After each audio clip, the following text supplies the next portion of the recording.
할렐루야.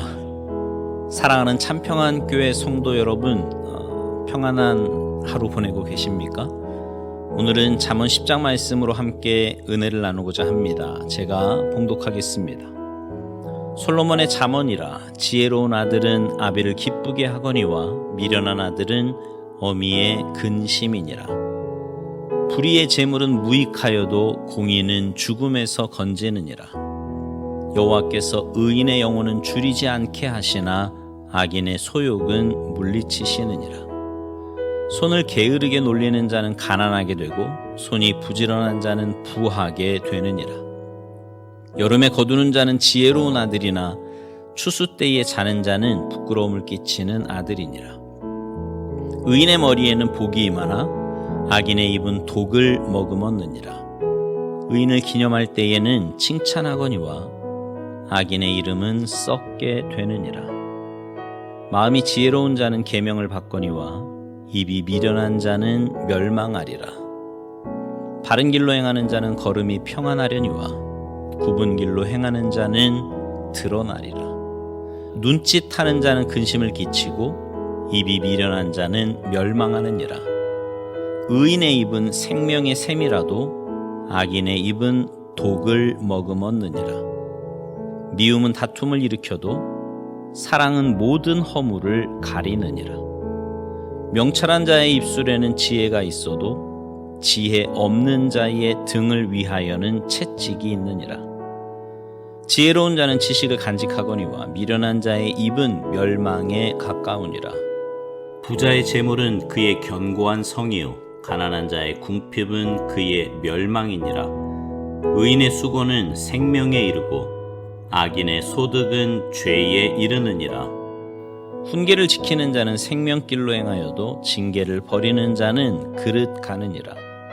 미움을 감추는 자는 거짓된 입술을 가진 자요 중상하는 자는 미련한 자이니라. 말이 많으면 허물을 면하기 어려우나 그 입술을 제어하는 자는 지혜가 있느니라.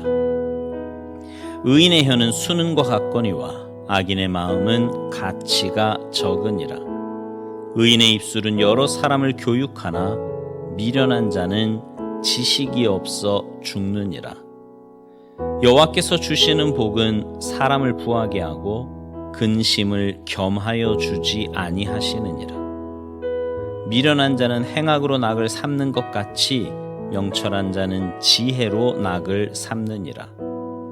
악인에게는 그의 두려워하는 것이 임하거니와 의인은 그 원하는 것이 이루어지느니라. 회오리 바람이 지나가면 악인은 없어져도 의인은 영원한 기초 같으니라. 게으른 자는 그 부리는 사람에게 마치 이의 식초 같고 눈의 연기 같으니라. 여호와를 경외하면 장수하느니라. 그러나 악인의 수명은 짧아지느니라. 의인의 소망은 즐거움을 이루어도 악인의 소망은 끊어지느니라. 여호와의 도가 정직한 자에게는 산성이요 행악하는 자에게는 멸망이니라. 의인은 영영이 이동되지 아니하여도 악인은 땅에 거하지 못하게 되느니라. 의인의 입은 지혜를 내어도 패역한 혀는 배임을 당할 것이니라. 의인의 입술은 기쁘게 할 것을 알거늘 악인의 입은 패역을 말하느니라. 아멘. 학교에는 교훈이 있고요. 직장에는 사훈이 있는 것처럼 가정에는 가훈이 있어야 합니다. 뼈대 있는 가문일수록 수준 높은 가훈으로 자손들을 훈계하고 가르쳐서 가문의 전통을 이어가지요.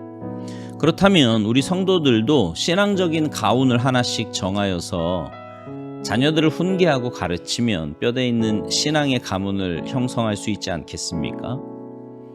오늘 본문 1절 이하의 말씀은 지혜의 왕 솔로몬이 자녀들을 바르게 훈계하고 옳게 키워서 훌륭한 가문을 형성하려고 정했던 신앙의 가훈이라고 할 수 있습니다. 그는 일찍이 훌륭한 아버지였던 다윗의 믿음을 이어받아 하나님을 두려워하며 말씀을 지켜 믿음으로 사는데 열심을 다했고요. 자녀들이 믿음 안에서 바르게 살아가기를 소원했습니다. 그래서 오늘 본문에서 귀한 몇 가지 가훈을 남겨놓은 거예요. 그러면 솔로몬이 정한 신앙의 가훈은 어떤 겁니까? 먼저 의로운 재물을 모으라는 겁니다. 2절 말씀, 불의의 재물은 무익하여도 공의는 죽음에서 건지느니라. 물질에 대한 철학을 바르게 가지고 살아가라는 뜻이기도 합니다. 여기서 불의한 재물이라는 것은 불의한 방법으로 모은 재물을 의미하지요. 뇌물을 받는다든지 불법으로 치부하고 강제로 남의 소유를 수탈해서 모은 재물을 의미합니다. 솔로몬은 한 나라의 왕이었잖아요. 그의 권력은 막강해서 얼마든지 남의 것을 빼앗을 수도 있었습니다. 그런 아버지를 둔 아들이라면 얼마든지 뇌물을 받을 수도 있고 또 부정에 빠질 수도 있지요. 그러나 그렇게 하지 말라는 거예요. 욥기에 보면 아주 귀한 말씀이 있는데요. 욥기 8장 6절, 또 청결하고 정직하면 반드시 너를 돌보시고 내 의로운 처소를 평안하게 하실 것이라. 여기 보면 청결하고 정직하면 이라는 말과 내 의로운 처소라는 말이 있는데, 이 말들을 서로 연결해서 생각하면 이렇습니다. 청결한 손과 정직한 마음으로 돈을 벌어서 쓰는 집이 의로운 집이라는 겁니다. 그렇게 의로운 재물을 주 소득원으로 삼고 살아가는 처소, 즉 가정을 하나님께서 형통하게 해주신다는 말씀입니다. 여러분, 우리의 자녀들이 불의한 재물은 강력하게 거절하고 정직하고 성실하게 땀을 흘리고 의롭게 모은 재물로 살아가는 사람들이 되도록 그렇게 가르치고 훈계하는 가정이 의로운 처소라는 거고요. 그런 가정이 형통한 복을 받는다는 말씀입니다. 우리의 자녀들이 의로운 재물에 손과 마음을 두도록 그렇게 자녀들을 훈계하는 여러분들이 되시기를 바랍니다. 두 번째로 의인의 영혼을 가지라는 거예요. 3절 말씀, 여호와께서 의인의 영혼은 줄이지 않게 하시나 악인의 소욕은 물리치시느니라. 여기 의인의 영혼이라는 말에 주목하시기 바라요. 의인의 영혼이라는 말은 불의한 영혼이 있을 수 있다는 것을 전제한 말씀입니다. 즉, 세상에는 불의한 영혼과 악한 영혼이 있다는 말이고요. 그런 중에서 의인의 영혼을 가지도록 노력하라는 말씀입니다. 그렇게 의인의 영혼을 가지게 되면 절대로 굶주리지 않는 복을 주시겠다는 약속의 말씀이기도 합니다. 그러면 의인의 영혼이 되는 방법이 뭐예요? 구약에서는 하나님을 두려움으로 섬기면서 때때로 재물을 성전으로 가져다가 제사장에게 주면 제사장은 그 재물을 잡아서 피를 제단에 뿌리고 재물은 번제단 위에서 불태워 제사를 드리는 것으로 의로운 영혼이 되었습니다. 그러나 이것은 어디까지나 불완전한 방법이었지요. 그래서 신약에 와서는 죄 없으신 예수님이 직접 당신의 몸을 제물 삼아 단번에 십자가 제단에서 피 흘려 죽어주셔서 영원하고 완전한 속죄를 이루어 주셨는데, 그 십자가 앞에 나와서 죄를 회개하고 십자가의 구속을 믿으면 의로운 영혼이 되는 겁니다.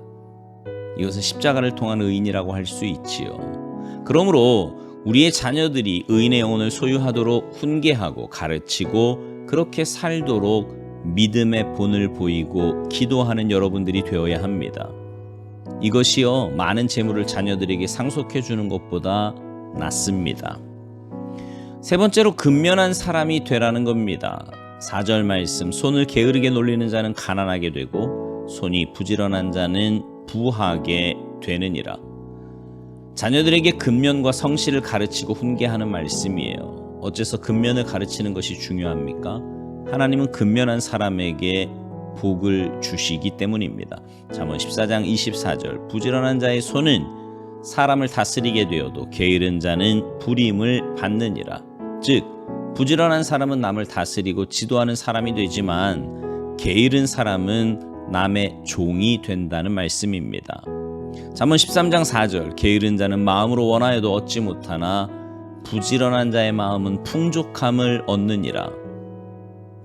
여러분, 우리의 자녀들을 근면한 사람으로 훈련시켜서 하나님의 복을 받게 해야 합니다.